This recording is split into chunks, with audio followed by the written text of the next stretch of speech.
¿Qué dijo Iván Cepeda ayer?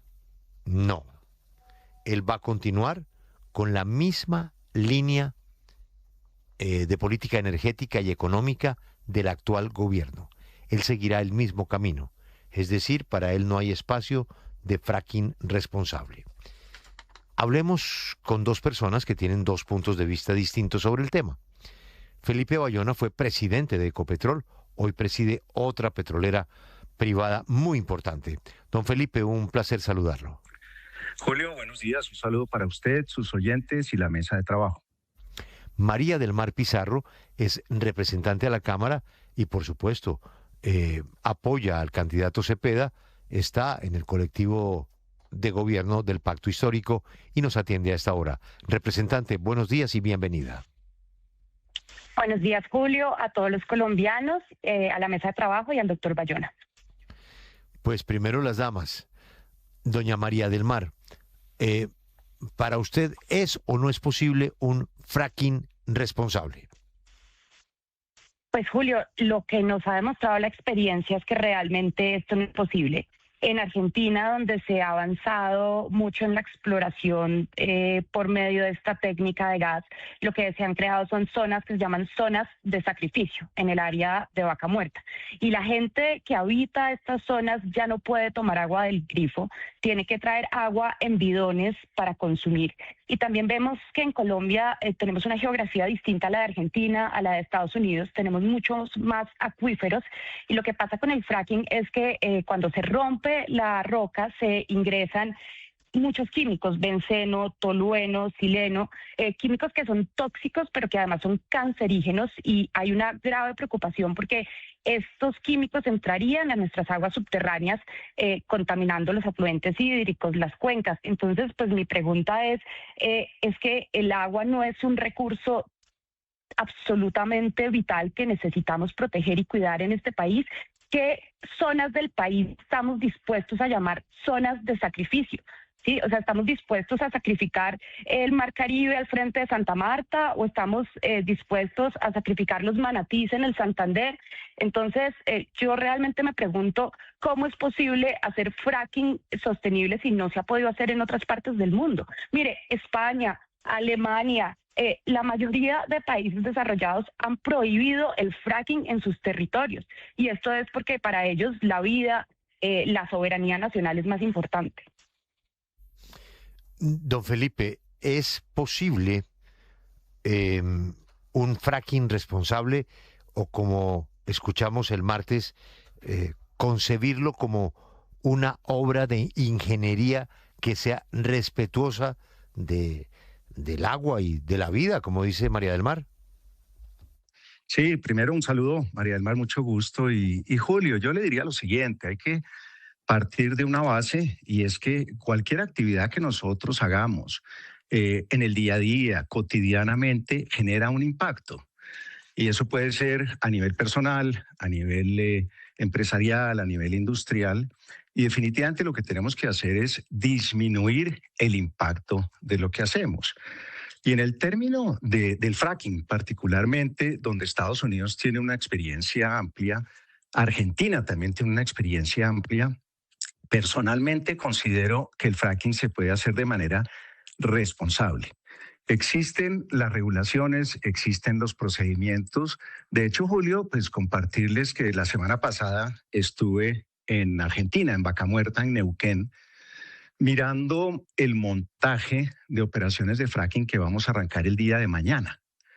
Y hay un tema bien importante, inclusive lo ha mencionado la presidenta Sheinbaum de México.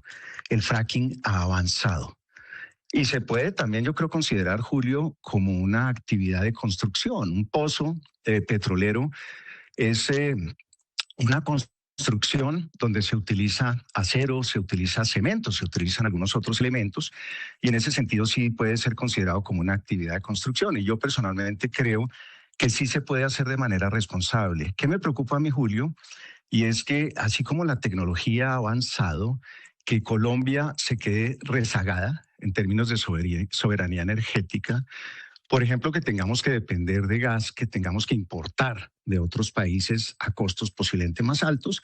Y en últimas, ¿qué queremos? Que la energía pues sea un motor potente para cerrar brechas en el país. Sí, antes de hacerle la pregunta a la congresista, hay noticia de última hora porque la representante Gloria Arizabaleta canceló la rueda de prensa que iba a ser a las 10:30 de la mañana a propósito, Julio, de su anuncio de la Procuraduría de suspenderla por todo lo que hizo desde la Comisión de Acusación. Estamos muy pendientes de si va a decir algo. Pero mientras tanto le pregunto, representante María del Mar, desde la campaña de Abelardo de la Espriella también han dicho que para eso está la tecnología, para mitigar los impactos. Y de hecho muchas personas que están apoyando este fracking sostenible dicen que aquí lo que hay es una discusión ideológica y no técnica. Pues lo que dicen las cifras es muy claro, y es que el fracking puede contaminar entre 4 y 13 millones de litros de agua. Si nosotros inyectamos agua a alta presión para fracturar la roca a 1.500, 2.400 metros de profundidad, ¿qué tan cerca están en realidad los acuíferos que abastecen a estas comunidades?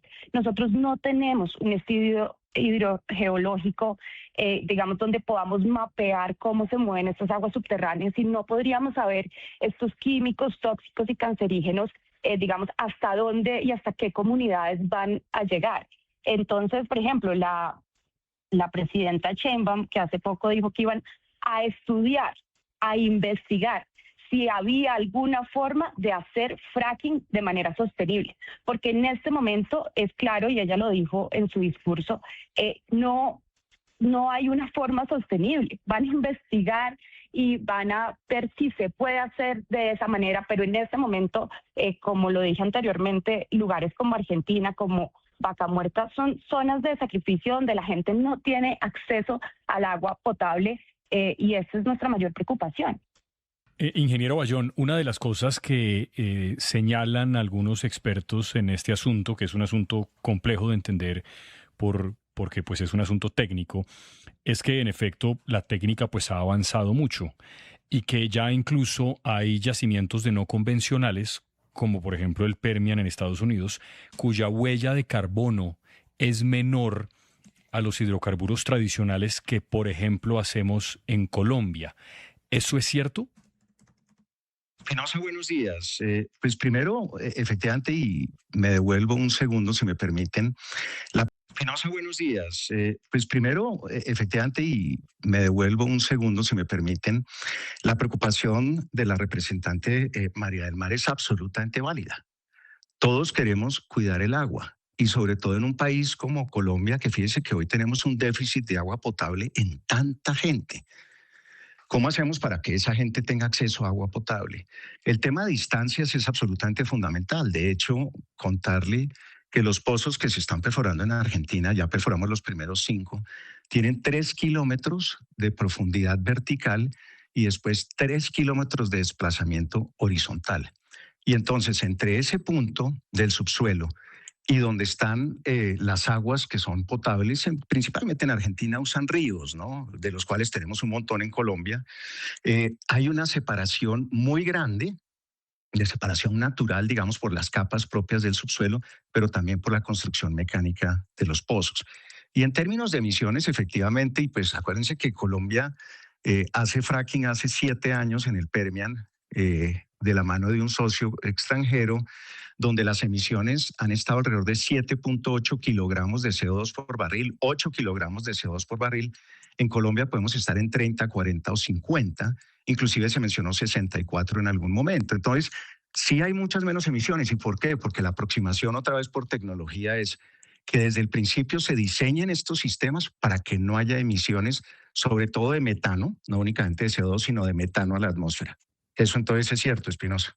Representante María del Mar, hay países como por ejemplo China, Brasil, Argentina y ahora México que ya están dando o están utilizando este sistema del fracking. ¿No sería ideal comenzar a estudiar la posibilidad de que o aprender de estos países para implementar este modelo en Colombia y no perder esos recursos que son fundamentales y claves para la obtención de mayores recursos, por ejemplo, para la reducción de la pobreza, por ejemplo, para atender todos los problemas de salud que está afrontando el país?